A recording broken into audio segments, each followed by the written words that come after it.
नमस्कार, मेरा नाम आलोक है। आप लाइव स्ट्रीज देख रहे हैं। कोरोना वायरस से संक्रमित मरीजों ने बिहार में अब लोगों को ये सोचने पर मजबूर कर दिया है कि क्यों आखिर इतने दिन बीत गए। लॉकडाउन की अवधि जो है बहुत आगे तक बढ़ चुकी है। लॉकडाउन के तीसरे चरण में हम लोग हैं, लेकिन फिर भी क्यों संक्रमित मरीजों का जो आंकड़ा है वो रुक नहीं रहा है, थम नहीं रहा। हालांकि मरीज ठीक भी हो रहे हैं। इस वक्त सीनियर जर्नलिस्ट ज्ञानेश्वर हमारे साथ हैं। सर, आज इतने दिन हो गए, लगभग 40 से अधिक दिन हो गए, लॉकडाउन के तीसरे चरण में है। 17 मई तक इसकी अवधि है, फिर भी संक्रमित मरीजों का जो आंकड़ा है बढ़ता ही जा रहा है। इसने बिहार के लोगों की खास करके चिंता बढ़ा दी है। देखिए आलोक, यदि हम आज की बात करें तो आज शुक्रवार है, फ्राइडे है, लेकिन आज बिहार के लिए ब्लैक फ्राइडे है।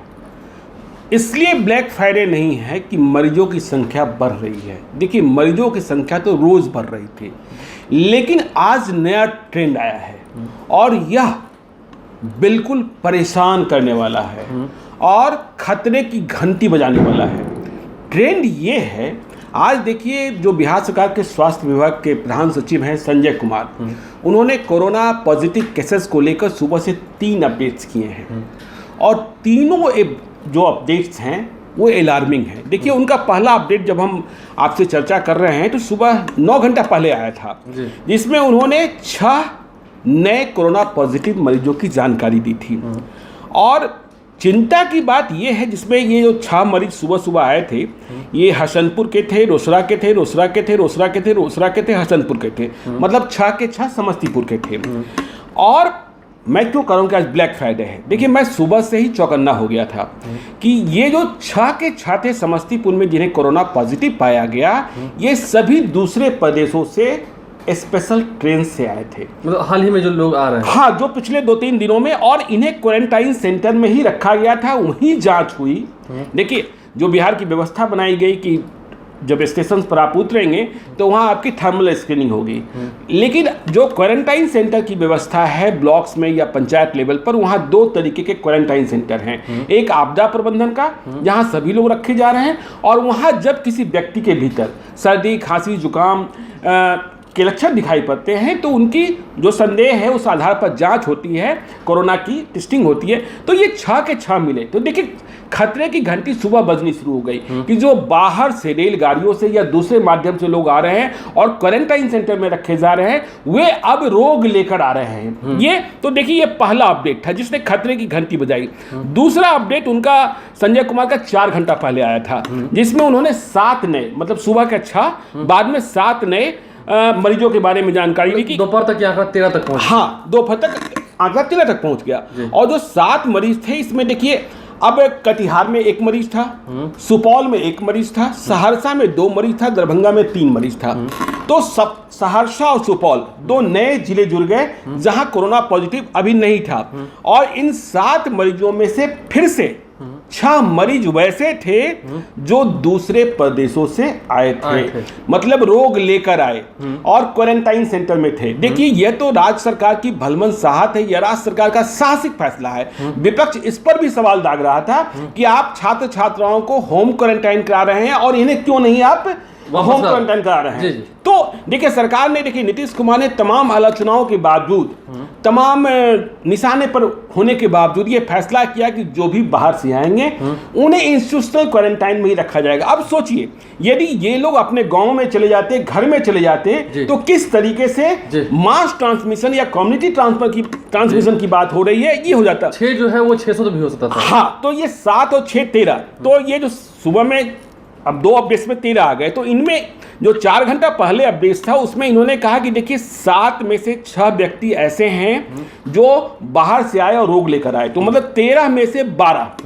ऐसे रोगी निकले जो बाहर से रोग लेकर आए, बिहार में उनको रोग नहीं लगा था जहां थे। देखिए, इसलिए लॉकडाउन की अवधारणा थी कि आप जहां हैं वहीं बने रहे। नीतीश कुमार भी यही चाहते थे, लेकिन फिर इतना बड़ा हंगामा हुआ, घर बुलाओ, लोग पैदल चलने लगे, विपक्ष निशाने पर लगने लगा, फिर लगा कि इससे वोट बैंक की राजनीति भी प्रभावित होगी। और सबसे पहले योगी आदित्यनाथ ने, उत्तर प्रदेश के मुख्यमंत्री ने, उन्होंने तो बसें भेज दी थी। हाँ, उन्होंने बसें भेजकर जिस तरीके से लॉकडाउन को तोड़ने की कोशिश की और इसके कारण ट्रेंड बन गया कि नहीं।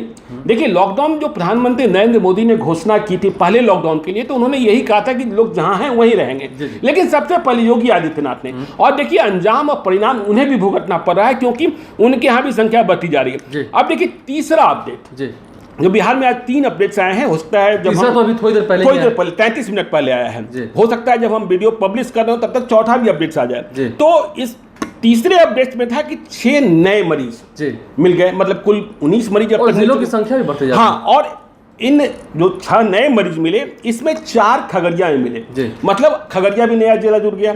और अब बिहार में 36 जिले, सिर्फ जमुई और मुजफ्फरपुर अब तक बचा है जहां कोई मरीज नहीं मिला है।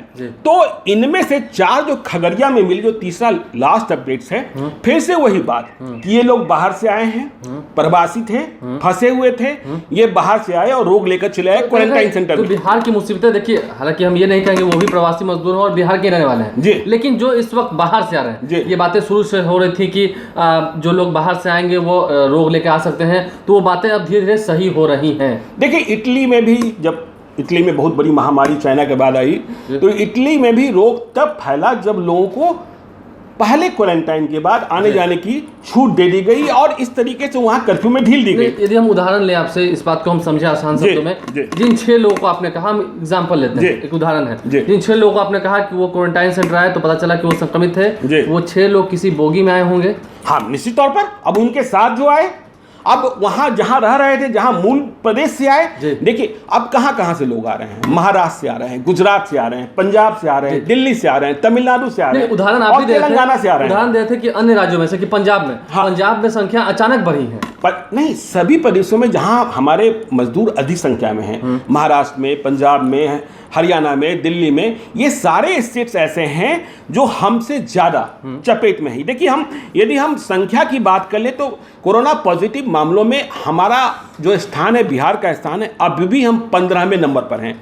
लेकिन देखिए, केरला कहां से शुरुआत हुई थी? केरला, हाँ, केरला से शुरुआत हुई थी और केरला ने अपने को नियंत्रित कर लिया, क्योंकि वहां की सरकार ने बहुत सख्ती की, इस बात की फिक्र नहीं की कि आलोचना क्या होगा और इसके अंजाम क्या होंगे, परिणाम क्या होंगे। तो आज हमसे बेहतर स्थिति में केरला पहुंच गया। जब आपको हम खबर बता रहे हैं तो बिहार में कुल केसेस हैं 569 और केरला 16वें नंबर पर 504। तो देखिए, केरला ने अपने को नियंत्रित कर लिया, अपने दौर में जो मरीज है वही मिले थे। हाँ, जो सुधार कर लिया। और हमारे यहाँ अभी भी, देखिए, ये बात सही है कि हमारे यहाँ रिकवरी रेट भी अच्छी है, लेकिन हमसे बेहतर केरला ने किया है। यदि तभी आप रिकवरी की बात करें, यदि हम सुबह से देखें, आज की अगर हम बात करें तो सुबह से लेकर सिर्फ अभी तक, अभी शाम के लगभग 6:15 हो चुके हैं, अभी तक 19 मरीज मिल चुके हैं रात तक। और 19 मरीज में 18 मरीज वैसे हैं जो दूसरे प्रदेशों से रोग लेकर लौटे हैं। आप सोचिए, यदि सरकार ने यह फैसला कर लिया होता कि इन्हें जो बाहर से आ रहे हैं ये सीधे अपने गांव चले जाएंगे, अपने घर चले जाएंगे, तो क्या बिहार को गांव की महामारी से बचाया जा सकता था? नहीं बचाया जा सकता था, क्योंकि ये जहां जाते चपेट में आते। तो इसीलिए देखिए, नीतीश कुमार शुरू से अपील करते रहे लोगों से। अब भी जब इतनी राजनीति हो गई, इतना हंगामा हो गया, तो उन्होंने लोगों से विनम्र निवेदन किया कि देखिए, यदि आपके यहाँ कोई आ रहा है किसी भी तरीके से, तो उसे आप स्टेट के क्वारंटाइन सेंटर में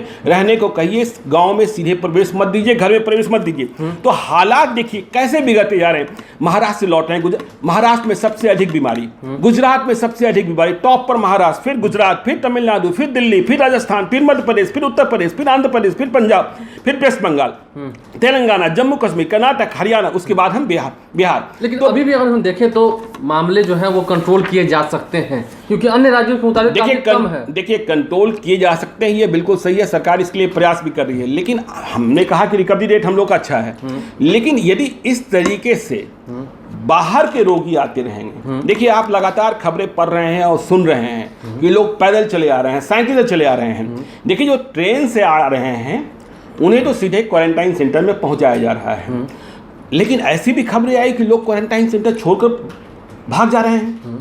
कटिहार से खबर आई है, किसी जिले से खबर आई है, हाँ, कि क्वारंटाइन सेंटर, ठीक है। अब क्वारंटाइन सेंटर की व्यवस्था पर भी एक सवाल है। आलोक, मैंने कल एक बड़े हॉस्पिटल के मैनेजिंग डायरेक्टर का एक इंटरव्यू हो रहा था कि क्वारंटाइन सेंटर में 21 दिन गुजारना एक आसान सा काम नहीं है, क्योंकि यदि वहाँ आप चाहते हैं कि लोग ठीक से रहें, वो डिप्रेशन में नहीं जाएं, वो फ्रस्ट्रेशन में नहीं जाएं, तो आपको वहाँ स्पीड वाला वाईफाई और टेलीविज़न कम से कम जरूर देना चाहिए, ताकि लोगों का मनोरंजन कुछ होता रहे और वे अपने लोग। लेकिन ऐसी सारी बात व्यवस्था। सही भी है। अगर हम आम जीवन को देखें, जैसे हमारा आम जीवन है, हम बिना मोबाइल के या बिना इलेक्ट्रॉनिक गैजेट्स के हम नहीं रह सकते हैं। जी, सुविधा हमें चाहिए। अब आप देखिए ना, बिहार के 36 जिले चपेट में आ गए, सिर्फ जमुई और 10 से 12 दिन पहले तक, सिर्फ 10 दिन पहले तक हाँ। 22 जिले ही चपेट में थे। आप देखिए आज कितने नए जिले हो गए। सहरसा हो गया, सुपौल हो गया, शेखपुरा हो गया, खगड़िया हो गया। हाँ खगड़िया, शेखपुरा पहले से था, खगड़िया हो गया। तो नए जिले सिर्फ 2 ही जिले बचे।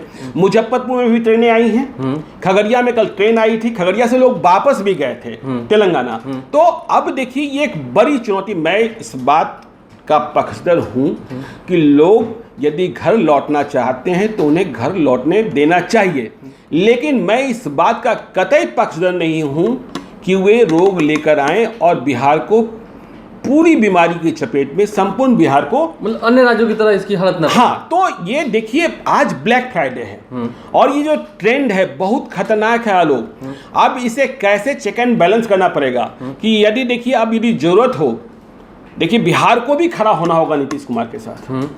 देखिए यदि बाहर में हमारे सत्ता और जनता दोनों को ही बैलेंस करना, यदि बाहर में हमारे 30 लाख लोग, 40 लाख लोग, 50 लाख लोग फंसे हैं, उनकी चिंता हमें है, बिल्कुल वाजिब चिंता है। लेकिन यह देखिए कि बिहार में भी 10 से 11 करोड़ लोग रह रहे हैं, 12 करोड़ लोग रह रहे हैं। तो उनके भीतर यदि कम्युनिटी ट्रांसमिशन और मास ट्रांसमिशन हुआ तो फिर क्या होगा, बिहार की स्थिति क्या होगी। बिहार में 30 लाख क्या बात करें, लेकिन 30 लाख लोग आना नहीं चाहते हैं। कुछ लोग ऐसे सक्षम है जो वहां रहेंगे। नहीं, इनकी संख्या बहुत कम है, इनकी संख्या बहुत कम है, लोग आना चाहते हैं। देखिए जो विपदा का समय है, विपत्ति का समय है, लेकिन जो एक बात चल रही थी कि जहां से लोग भेजे जा रहे हैं वहां से भी स्क्रीनिंग कराकर भेजी जाए, क्योंकि यह बात पहली बार नीतीश कुमार ने कही कि यदि केंद्र सरकार ने भी व्यवस्था की थी, पता नहीं ये कहां टूट रहा है कि जिनके भीतर लक्षण दिखाई पड़ेंगे उन्हें जाने की अनुमति नहीं दी जाएगी। लेकिन अब जो ट्रेंड दिखाई पड़ रहा है, जिस तरीके से लोग आ रहे हैं और रोग लेकर आ रहे हैं, कोरोना पॉजिटिव होकर आ रहे हैं। अभी हम लोग के पास सामने निकल के 18 मामले आज निकल के आए हैं। आप समझिए पिछले एक हफ्ते 19 मामले में 18 मामले, 19 मामले में 18 मामले, और पिछले एक हफ्ते के अंदर 20 ट्रेनें आई हैं जी। 20 ट्रेनें इंटू लगभग 1200 से हम इसको, और यदि आप 18 ट्रेनों की 18 कोरोना पॉजिटिव नए केसेस की बात कर लें तो कंफर्म है 18 बोगी हो सकता है, एक बोगी में भी हो, लेकिन एक बोगी में यदि 40 लोग भी आ रहे हैं तो फिर देखिए आप कैसे जो इनका इन्फेक्शन है उसको कैसे टेल कीजिएगा, कैसे कांटेक्ट को ट्रेस कीजिएगा। ये एक बड़ा चैलेंज आ गया, इसलिए आज बिहार के लिए ब्लैक फ्राइडे आ लो। और ये ट्रेंड अब इसे किस तरीके से शासकीय फैसला से, राजनीतिक समर्थन से और जनता के समर्थन से, देखिए आपको सरकार के साथ खड़ा होना होगा, क्योंकि अब तो ऐसा ही लगने लगा है कि जिस तरीके से लॉकडाउन की अवधारणा थी कि जहां हैं वहीं रहें, और यह जब टूटने लगा तो रोग फैलने लगा है। और ऐसी बात नहीं है कि सिर्फ बिहार में, यूपी में भी जहां जहां लोग लौट रहे हैं वहां संख्या बढ़ती जा रही है। देखिए आज गुजरात की स्थिति कितनी भयावह है कि आज रात से वहां कर्फ्यू जैसी स्थिति होने जा रही है अगले कई दिनों के लिए। सिर्फ दवा और दूध की दुकानें खुलेगी, बाकी किसी को भी बाहर निकलने की अनुमति नहीं दी जाएगी, क्योंकि गुजरात में रॉकेट की तरह कोरोना पॉजिटिव केसेस बढ़ रहे हैं। महाराष्ट्र तो था ही, अब गुजरात में देखिए यदि हम अभी की बात कर लें तो 7013 पॉजिटिव केसेज हैं, जिसमें एक्टिव केसेज हैं 4879 और रिकवर्ड हैं 1709 और 425, मतलब 425 लोगों की मौत हो चुकी है। तो ये देखिए आंकड़े जो हैं, महाराष्ट्र में 694 लोगों की मौत हो चुकी है। तो ये बिहार में 5 लोगों की ही मौत हुई है। बिहार के डॉक्टरों ने बहुत बढ़िया काम किया है, चाहे संसाधनों का जितना अभाव हो, चाहे परिस्थितियां जितनी कठिन हो, लेकिन उन्होंने, हम चाहे जितनी निंदा कर लें, लेकिन ये जो डॉक्टर हैं ना, वे सलामी के लायक हैं। उन्होंने अपने परिवार की चिंता नहीं की, उन्होंने अपने बच्चों की चिंता नहीं की। अब फिर हम कह रहे हैं ये वो सरकारी डॉक्टर हैं जिन पर हम भरोसा नहीं करते थे। प्राइवेट अस्पताल वाले तो अपना ताला बनकर भाग गए, बैठे हुए हैं। हाँ, ताला बनकर भाग गए। यहाँ जब हम पहले कहा करते थे कि ये सरकारी हॉस्पिटल में इलाज नहीं होगा, अब ये सरकारी हॉस्पिटल में ही इलाज हो रहा है, उसी के बूते हम हैं। कोई प्राइवेट हॉस्पिटल आपका इलाज कर 200 से अधिक लोग ठीक भी हो चुके हैं। हाँ, तो बिहार में 267 लोग ठीक भी हो चुके हैं, 267। तो ये बिहार के लिए अच्छी खबर है। लेकिन आज ब्लैक फ्राइडे है, क्योंकि ये नया ट्रेंड है कि जो बाहर से लोग आ रहे हैं वो रोग लेकर आ रहे हैं, और बिहार में इससे खतरा बढ़ गया है। तो आलोक, इस पर बने रहने की जरूरत है। इस पर बने रहने की जरूरत है इस वक्त, सत्ता को, जनता को और राजनेता को, विपक्ष को भी। हम राजनेता इसलिए कह रहे हैं, सभी लोगों को इस वक्त सोच समझ के एक निर्णय लेना होगा, चाहे वो निर्णय कितना भी कड़ा क्यों ना हो। क्योंकि अगर मास ट्रांसमिशन की हम लोग बात कर रहे हैं तो हमको इसे रोकना होगा, क्योंकि देखिए 18 लोग, अभी तक सिर्फ 18 लोग। देखिए आपको ध्यान रखना होगा लोग, कल ही एम्स के डायरेक्टर डॉक्टर गुलेरिया ने, एम्स दिल्ली के डायरेक्टर ने कहा है कि देखिए पीक तो अभी आना है, और पीक कब आना है? जून और जुलाई के महीने में। इसके पहले Indian council of medical research ने क्या कहा था कि 25 मई से 5 जून के दिन सबसे खराब होने वाले हैं। क्यों कहा गया? कि मजदूरों की वापसी हो रही है, फंसे हुए लोगों की वापसी हो रही है, और उनकी स्क्रीनिंग इतने बड़े पैमाने पर संभव नहीं हो पा रही है। जब वहां पहुंचेंगे फिर वो क्या करेंगे नहीं करेंगे, तो देखिए ये बड़ा सवाल पैदा हो गया। देखिए सवाल बड़ा है, और इस वक्त सभी को संयम से काम लेना होगा। आप घबराएं नहीं, लेकिन सरकार को, विपक्ष को और जनता को, इन तीनों को ही इस बात को समझना होगा। उम्मीद है जो लोग अभी भी बाहर होंगे वो वहीं रहेंगे, क्योंकि आपके बिहार आने से हमें नहीं कहना कि खतरा बढ़ रहा है, लेकिन अच्छे से सरकारें इस पर काम करें, यही उम्मीद है। आप लाइव स्ट्रीम हाँ, क्योंकि वो सिर्फ अपनी चिंता ना करें, अपने परिवार की भी चिंता करें। जिनके पास आप आ रहे हैं, समाज की, राज्य की, जिनके पास आप आ रहे हैं, वो कहीं आपके कारण चपेट में ना आ जाएं। जी हाँ, तो इन सब चीज़ों को ध्यान रखना होगा। हमारे चैनल को सब्सक्राइब कर लें, और यदि वीडियो आप फेसबुक के माध्यम से देख रहे हैं तो पेज लाइक करना ना भूलें। धन्यवाद।